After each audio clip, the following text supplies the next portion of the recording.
चलिए एक बार फिर आपका स्वागत है हमारे YouTube channel Chandu study circle में। आज हम लोग देखेंगे संख्या के बारे में, नंबर के बारे में।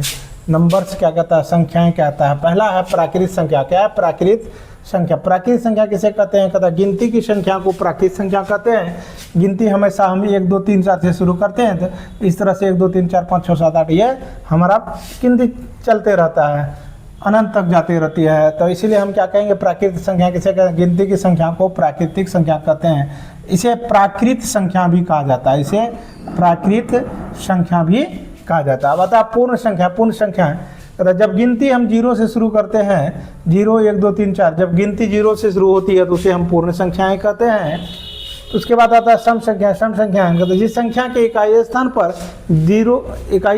0 2 4 6 या 8 रहे उसे हम क्या कहते हैं? सम संख्या कहते हैं। जैसे ये देख रहे हैं 2 4 6 8, इकाई स्थान पर ये 10 है तो 0 आ गया, तो ये सम संख्याएं हो गया। उसी तरह मान लेते हैं 24, इकाई स्थान पर 4 आ गया तो 24 हमारा क्या हो गया? सम संख्या हो गया।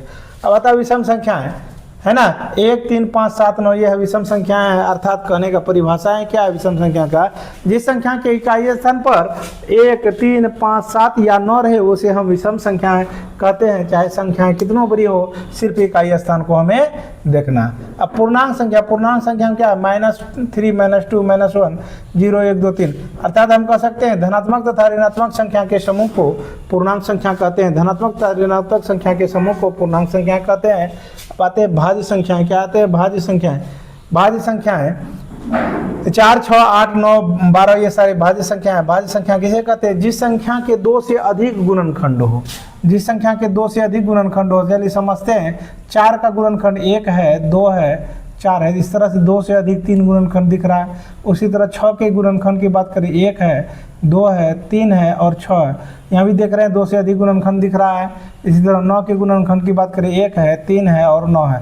2 से अधिक गुणनखंड दिख रहा है, तो इसलिए कहता है 2 से जिस संख्या के 2 से अधिक गुणनखंड हो उसे हम क्या कहते हैं? उसे हम भाज्य संख्या कहते हैं।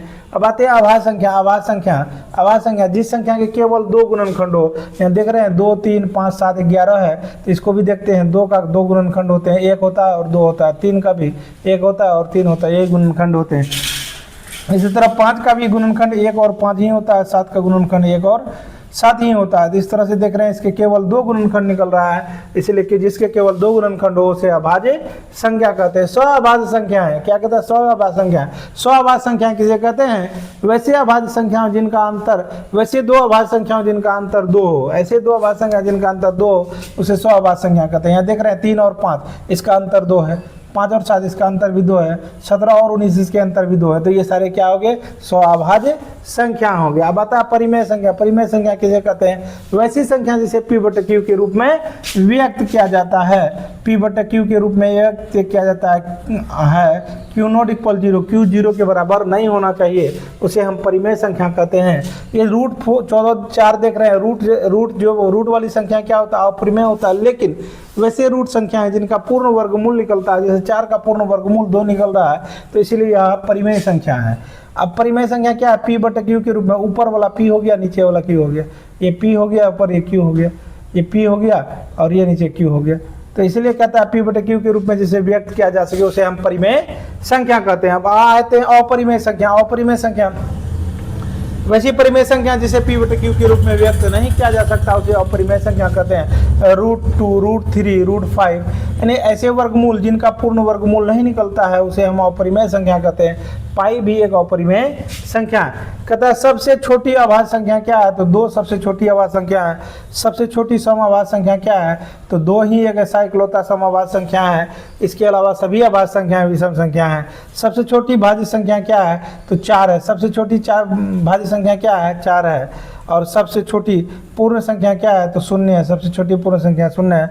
और सबसे छोटी प्राकृतिक संख्या क्या है? तो सबसे छोटी प्राकृतिक संख्या हमारा 1 है। उम्मीद करते हैं कि आज नंबर्स के बारे में हम लोग बेहतर तरीक़ा से समझ गए होंगे। और ये नंबर्स जो है हमारे जो क्लास में बहुत महत्वपूर्ण भूमिका अदा करती है और ये 7th क्लास से लेकर 10th क्लास तक बहुत ज़रूरी होता है, तो इसलिए इसे पूर्ण रूप से कंप्लीट कर लेंगे। Thank you very much.